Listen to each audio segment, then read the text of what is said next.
technology. You can call me JR. I'm a storytelling studies major and part of the creativity pathway. Today I'm going to present my communication theory.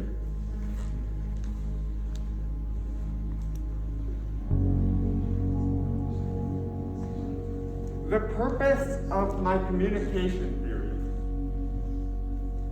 theory is to pinpoint the exact essential elements, the critical components, the precise pieces of communication.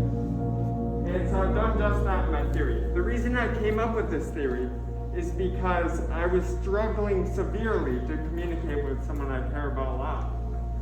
And I came up with this theory for the sole purpose of identifying where the issues were in the communication, what the exact issues were. And so I made this theory, and it outlines exactly what is required for ideal communication to exist.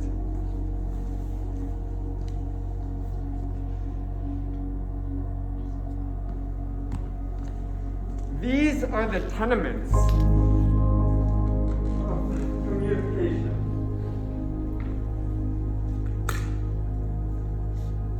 In this order, it goes self-awareness, transmission, understanding, mindfulness, and procurement. Going by the acronym STUMP. I like to remember this acronym by thinking, don't stump people, use STUMP.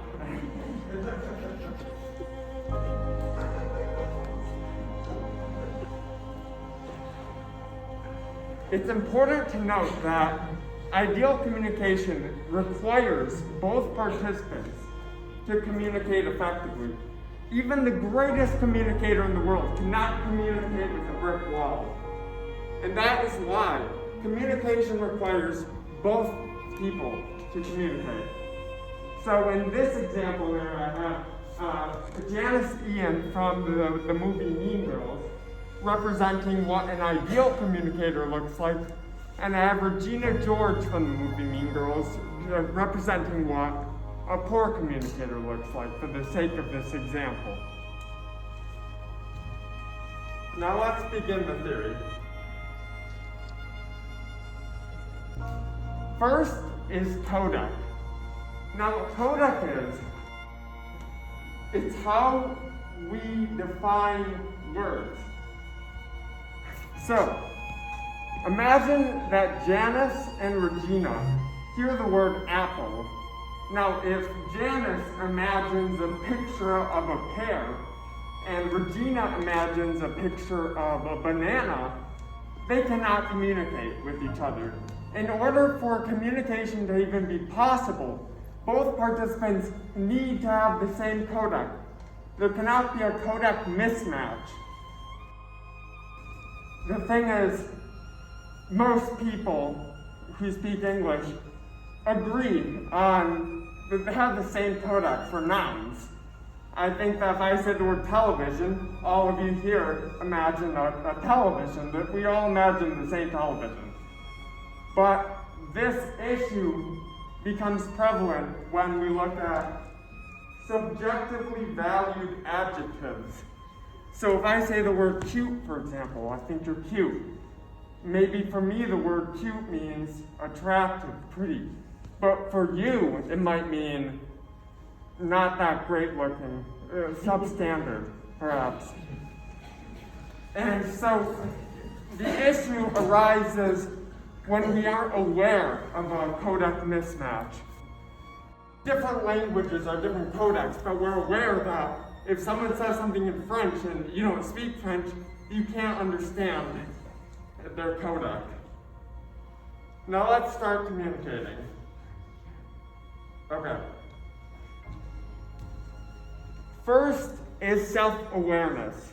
Why? Because in order to be able to communicate anything, you need to know what it is that you're communicating. If you aren't aware of your thoughts, your feelings, why you think things, why you feel things, You can't communicate any of it. The self-awareness needs to exist in order for communication to exist. It's the foundation of communication.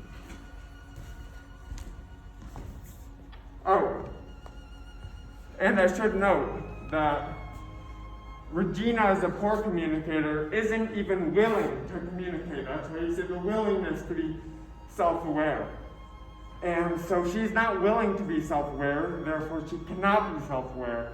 Whereas Janice, the ideal communicator, she's both willing to be self-aware and then she is self-aware. Janice has all this information about what she thinks and what she feels.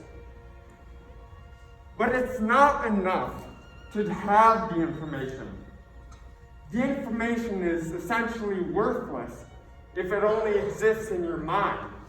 If you cannot transmit this information, if you're aware of what you think and what you feel, what you want and desire, but you cannot transmit the information to the other person, it's pointless. That's why transmission is the next step. Now in this example, Regina George is unwilling to transmit the information which she does not have because she's not self-aware. Now Janice, as the ideal communicator, she's willing to transmit the information about herself which she does have because she is self-aware. So Janice transmits this information. Now, Janice has a high transmission aptitude, and so she's very good at transmitting the information. She can deliver the message very well, however she does it. It doesn't have to be language, it can be sign language. But however she does it, she's good at transmitting the information. Now, the information is represented by these dots, as you can see here.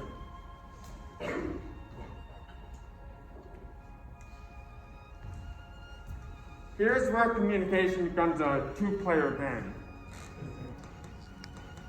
Janice might be self-aware, and she's willing to be self-aware, she's self-aware, she's willing to transmit, and she is very good at transmitting. But Regina is, one, unwilling to understand, as a poor communicator, and she has a very low understanding aptitude. She can't understand, even if she wanted to. Whereas Janice is willing to understand, and she's good at understanding, but Regina's not transmitting any information for her to understand. So understanding is next after transmission. Next comes mindfulness. Great communicators have great mindfulness. Now what mindfulness is it represents being aware of what information you need to know, but you do not know. If you're mindful, you're aware, oh wow, I don't know if Regina has her birthday tomorrow. Maybe I should know that information. Perhaps I should find out that information. Now, if Janice isn't aware that that's important information to have, she can't do the next thing, which is procurement. So it's not enough to simply be aware that you don't know information. You have to then obtain the information that you do not know. So Janice is aware that she doesn't know if it's Regina's birthday tomorrow. Now, because Janice is good at procurement, and she's willing to procure, she's willing to ask a direct question, is it your birthday tomorrow? She's good at procurement. She's good at getting this information. Of course, Regina isn't mindful and is unwilling to procure, doesn't matter. Here's the last step. It's called integration. Now, what integration is, it's memory. Because even if two ideal communicators transfer all this information to each other perfectly. They understand everything. All the steps are perfect. Even then, unless they can remember what the information is that they learned from each other, it's worthless if they forget all of it. So that's integration, is ability to retain the information that you've learned.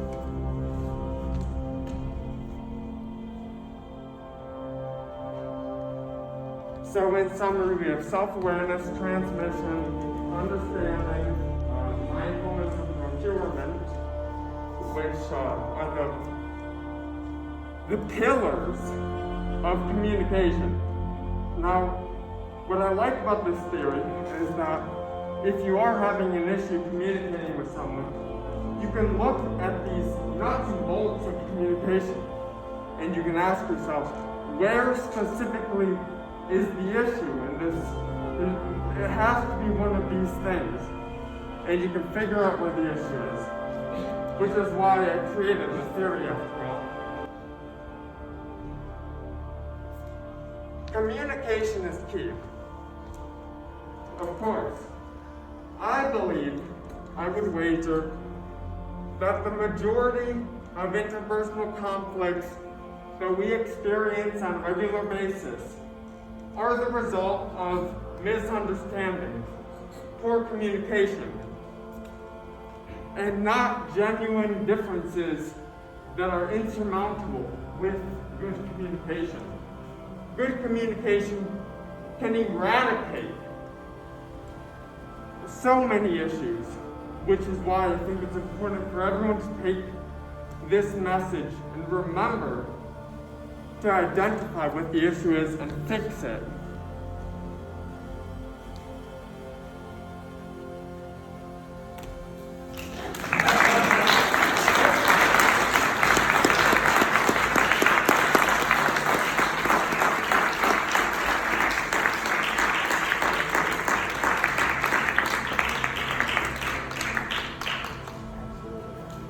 Excellent, Dale.